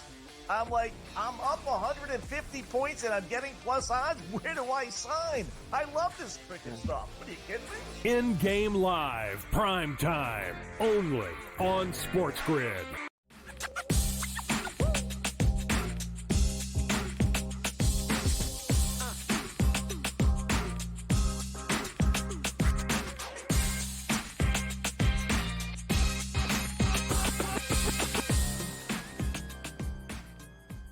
All right, we're back right here, Game Time Decisions. I think we get to the important stuff right off the bat here. On an all-star game Tuesday, I think Dave Showerpants knocked it out of the park. Dave, I think it's real strong. Real strong. A hoodie, hat, I think it's strong, sir. Every patch from every team is on the hoodie and the hat. If you go in a circle, they're all there. Go ahead, Ken Griffey. Go ahead, Ken Griffey. Yep, you can see them all. So I didn't know what to wear. I was like, this is a celebration of the game. At some point, they're going to go back to wearing the uniforms for the game. I think it's going to happen, Kevin. Not next year, but maybe the year after. I don't know. You want that? The home team wears all the whites. They are? This is breaking news? Sam? Serious? Why? Production's saying that they're going back to it. Why? It just looks cleaner. Like the kids like to say, it looks clean. So what they're wearing now will be the batting practice stuff, if there is even a home run derby. What did you think of the home run derby yesterday? Did you like the format? Yes, what did you think? I wanted to get your thoughts on something. I bring this up because I've heard you mention it before, so I kind of I want to. All right, let's do this first. I lost every bet I placed on the home run derby. Okay, every single one. Okay. So I know that then people will think it'll code my opinion on the situation. But when it comes to giving Vegas, right, we still use Vegas, credit, right, people will do that when things go poorly. I would actually say Vegas and me and many of us had no idea that was going to look like that. It's just that it works out for them. When they set a line at 8.5 and it lands 8 and it lands 9, that's great. But I've heard you say before, Dave, they never talk about when they set a game at 15 and then the dog wins by 30. Like they never talk about this. The reality is, what happened yesterday. I mean, I thought it was mystifying. It was pretty bad, but it was just something that I don't really think mostly anyone was kind of set for.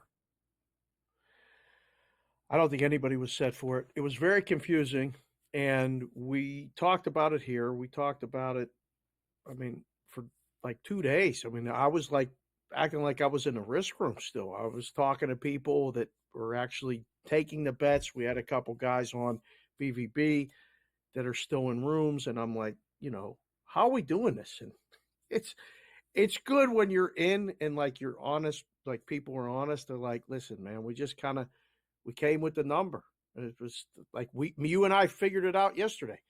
20 homers a guy, 8 guys, 20 times 8's 160, 158.5. That's the homers in, first round. What did that fall? 140 something? It was one of those things.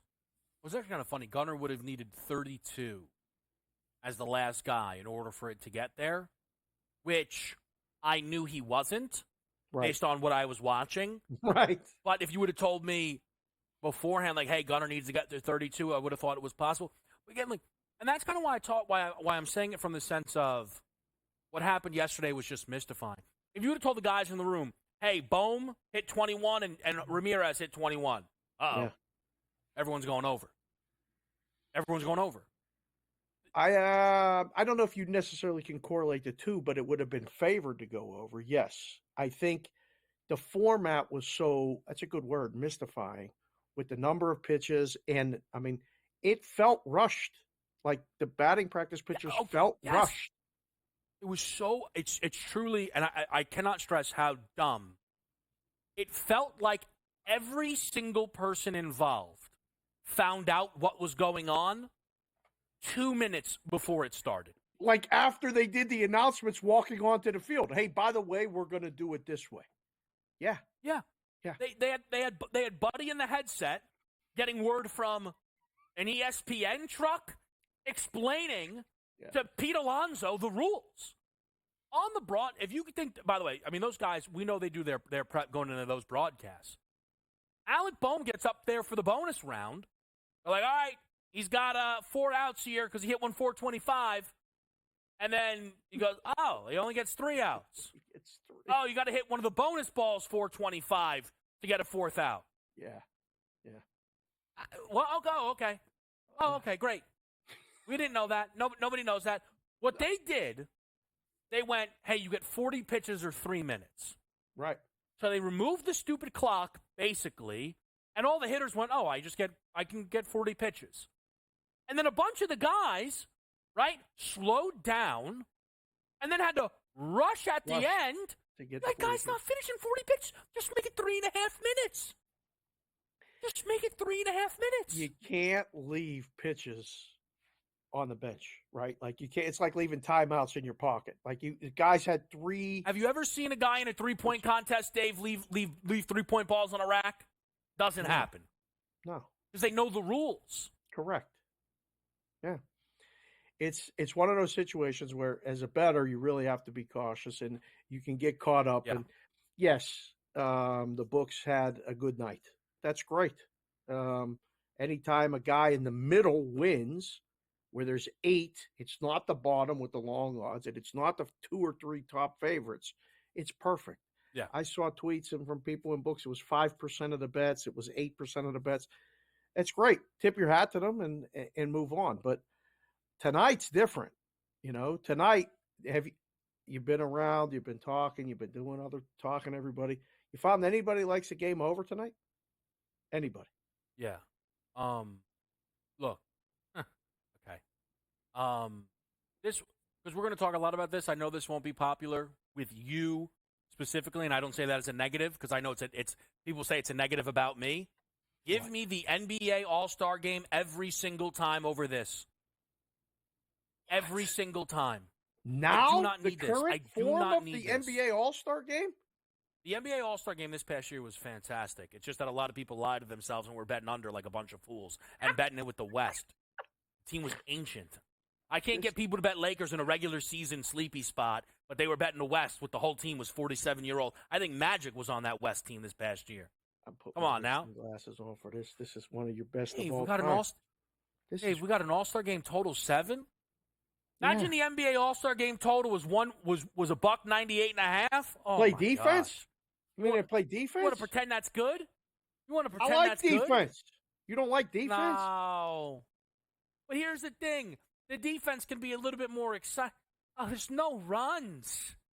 Everybody's on the Skeens, 3 up, 3 down. There's nothing doing.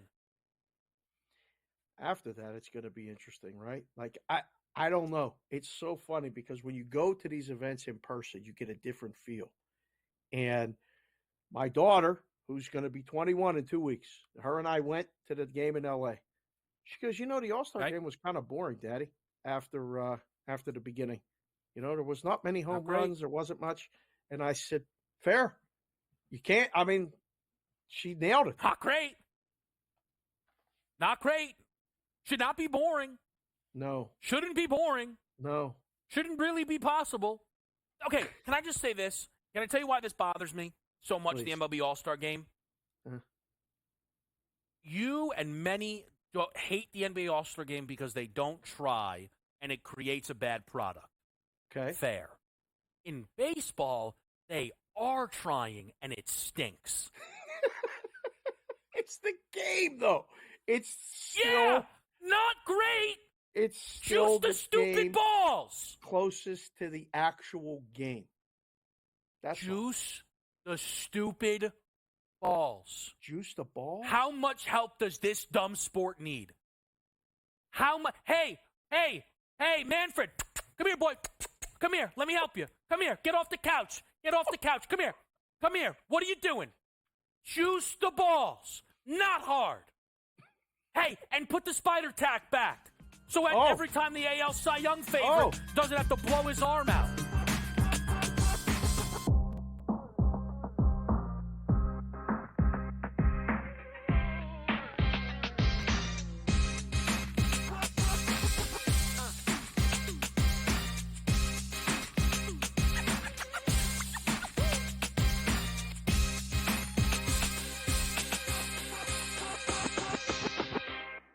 Anyone that's been to a sporting event, the atmosphere before a game, I think Game Time Decisions has that same exact atmosphere. This is our arena. This is what we do. There is going to be an energy to Game Time Decisions that you will feel night in and night out. The excitement you get when you lock your bets in, when you're figuring out what you want to do, we can zone in on the biggest games each night. I want this to be the place that people come to before the game starts so they feel as ready as possible to lock in their cards. We are going to hit every single one of those markets that you need to know about. We're going to go through every single thing, and I've got a great team behind me that's going to help me get the job done. There is not going to be a better place, I promise you, than Game Time Decisions to get that new information, react to it, and be able to then bet accordingly. We will have everything at our disposal, and we will use that to our advantage.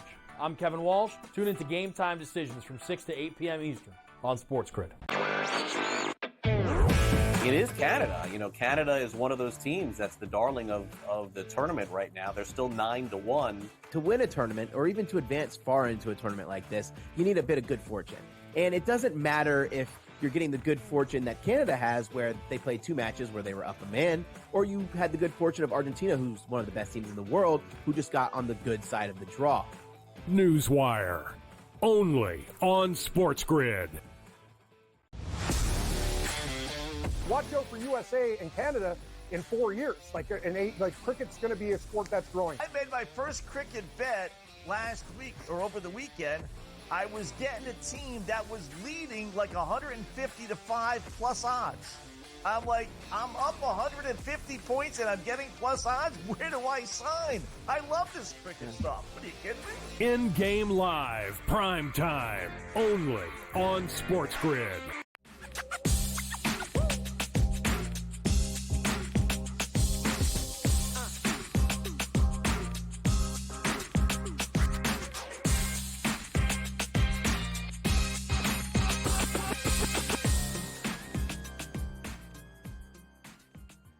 Game Time Decisions, and I know I've talked about this a lot, but it's a very baseball-heavy crew that we have here on this show. Yes. And I warned them about this when we got going into the baseball season. I will cover it every day, and I will, once a month, call the sport stupid, because I don't like a lot of the things that happens. An All-Star game is supposed to be a showcase. People prefer scoring. That's the reality of it. It is. It's just that your total tonight is lower than a typical baseball total. Yep. We have 7s. People are treating the All-Star game, Dave, like Iowa football. Not good. Not what you want. Not I what love you want. defense. I was born and raised in Pittsburgh. I grew up on Steeler defense. I grew up with good pitching. Can I ask you, Dave? All right, we need Dave, good for pitching. you, Why do you have can't a favorite pitching All-Star win game ever? memory? What's Do you have that? a favorite All-Star game memory? Pedro Favorite All-Star game memory? Martinez, Major League Baseball. 25 years ago. Okay. Struck out the side. He won the MVP award. It was That was amazing. I don't even remember what the final score was. It was under. I mean, I liked Torrey Hunter robbing Barry Bonds. I was on family vacation when it happened. That was a defense good is one. exciting. Catch. It's a nice catch. That defense was exciting. Yeah. Was it Mike Trout who took Zach Greinke deep first at bat when Greinke hadn't given up a run in like a month going into that All-Star game? That might have been. Yeah. Yeah. Alec I remember Manoah, drunk one- as all get out on the All-Star game the one time they let him show up there? Mm-hmm. Bo Jackson home run. I remember home that run. one off Rick Russell, 1989 in Anaheim Stadium. That was one of them. So the home run, I remember. I was at the game in L.A. I don't remember the game. It was 2 home runs. It was a 2-1 final. Nobody could see. Blinding sun. A lot of strikeouts. We almost got a foul ball. That's the only thing I remember. Doesn't sound great. Doesn't sound great. It really wasn't. Like, to be perfectly honest, my daughter was like, "We're good. We don't have to go back," because I was going to go to Texas and see Mish. Go down there this week, and they didn't go.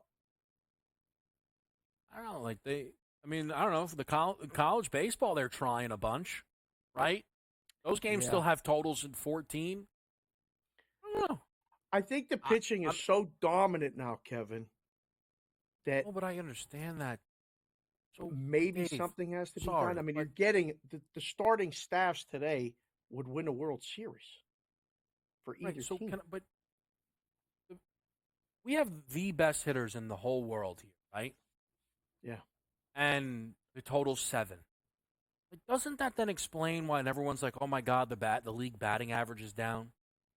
Yeah. Because if I took Paul Skeens and I dropped him into 1980, they would have kicked him out of the. What's going on? Forget what would have happened if he was pitching in the 1940s.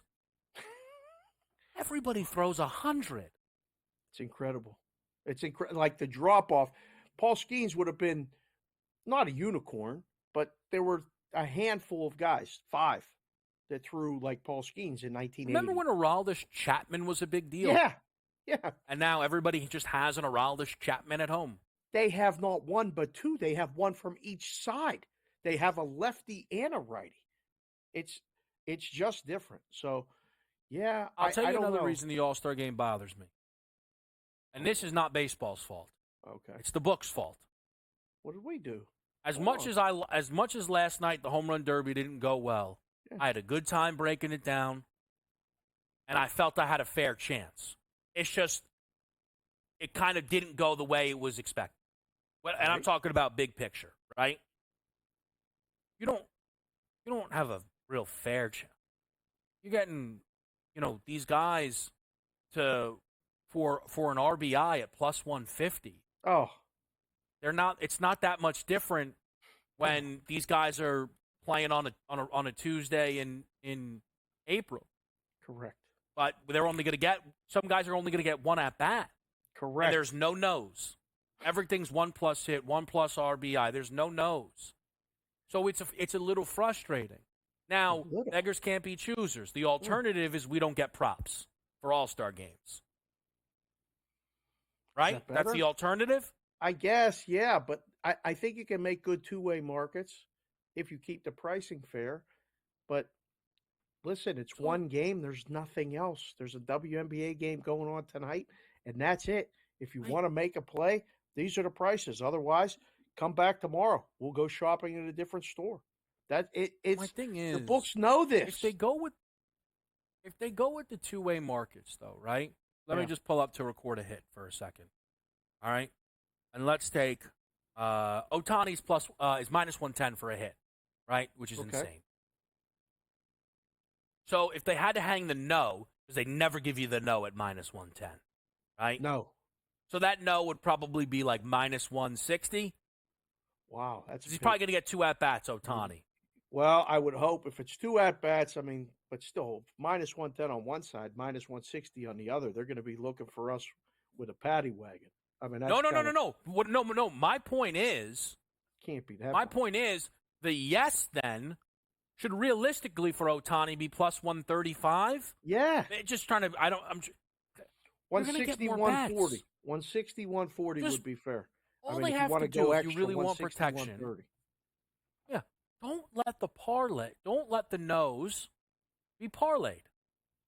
That's all you have to do. Not that many people are going to come in and limit them. You really worried about getting smashed in the head by a guy laying minus 500 on Profar not to get a base knock? It's the bots. Dirksen Profar's plus 120 for a hit. You got to battle against the bots, Kevin. The books, I mean, there's, ways around this. If you can figure out how to do it, you put it out in the Discord. People are watching us and go, I want to do what he said. 1,000 people do it. Now the limit that was $50 is 50,000. There's different defenses. But it's not because the book doesn't want to take your bet. I say that all the time. The book wants to take every bet most of the time. So, last night's a All-Star great game example. especially. Yeah, it's this or betting Brandon Miller for 25 plus, who then doesn't even play in the game. Brutal. I mean, listen, I know I'm crushing baseball. NBA, release the stupid starting lineup before the Summer League game, huh? I mean, what are we doing here? Let's get better. Let's wake it up. I get it. It's July. Oh, my God.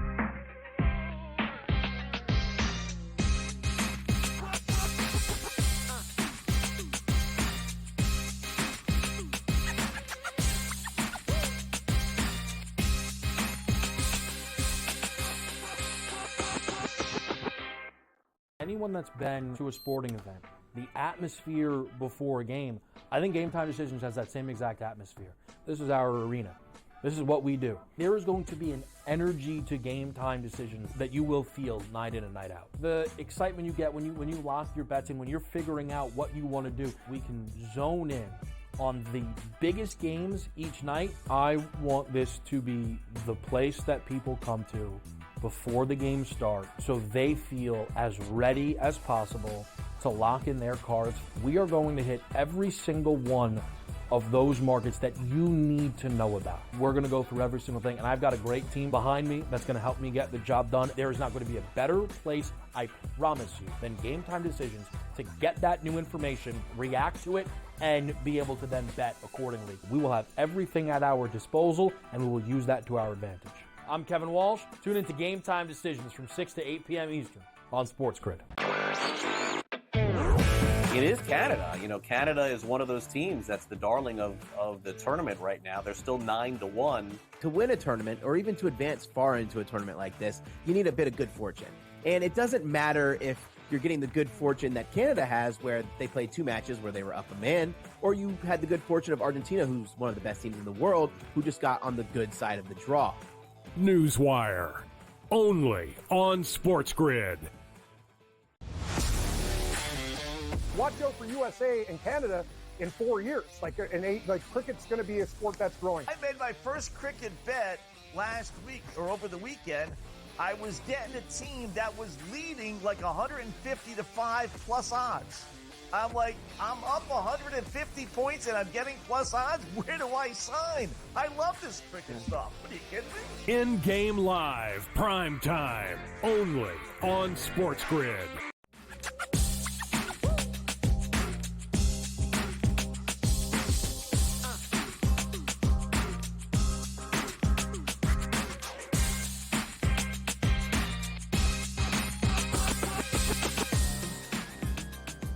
All right, Dave, I got a weird one for you, and then we'll send you out of here. Yep. When the Open Championship comes around, guys got to move shifts around or what? There's no way they let, the overnight guy handle the majors. Oh, yeah. It's the best. It's the absolute best. It's my favorite tournament of all of them. Out west, it starts before you go to bed. I heard you talking about that. Who was that, Charlie? I heard you talking about that. You're young enough to stay up. The veteran guys in the book go to sleep, take a nap, wake up, and then watch it. I love it because, one, it's different. It looks different from everything else during the year. Two, my whole house is sleeping, including the dog. And the in-game golf betting is fantastic. And it's usually, competitive and this and that. And you're right, the boys between Carver and Cam and the crew, Brady, they are rolling. The last couple of weeks have been, put it with the golf, put it with the golf, put everything with the golf. This is a fun one. But shifts don't get moved around because by the time it's starting here, volume is down. It's like out west, it's just different. All the bets got to be in Wednesday. So tomorrow, if you're looking to bet the Open Championship, do it on Wednesday. Get them in. Don't wake up Thursday and go, oh, I should have bet this. Don't do that. Or stay up late. Stay up late. You know what I mean? Oh, I got another one for you. Just because I know you always try and, finger on the pulse. You think there's going to be more college football bets this year because of the college football video game? I think the college football video game is the best video game of all time. I love that college football game. And I have to get back and work my fingers back into playing it, and I'm going to start it all back up. Do I think it's already happening? I'm getting texts. I'm running sims. I'm doing this. I'm doing that. Everybody relax. Enjoy the football game. College football is going to be absolutely – you think the home run derby was hard, was this, that, whatever? Forget it. College football is going to be bonkers this year. I can't wait. I cannot wait. On-air SportsGrid host who would be sneaky good at the college football game. Anyone come to mind? I'm trying to go through it in my head. Well, I think Ben would practice BSS. He would probably practice and try to sneaky he would be he would be booked as the favorite round 2 upset. Oh, round 2 upset, I would say. I'm saying, yeah, he would be practicing. It can't be him. Carver? Good. Carver? Yeah. Right? Carver kind of feels like a good at everything guy, right? Well, I don't know about that. I've been hanging out with him here a couple of times. He's not good at everything. He's good at a lot of things. Oh, he can't he's golf? not good at everything. So, is he bad at golf? Is that what you're saying? No. I have not golfed with him yet.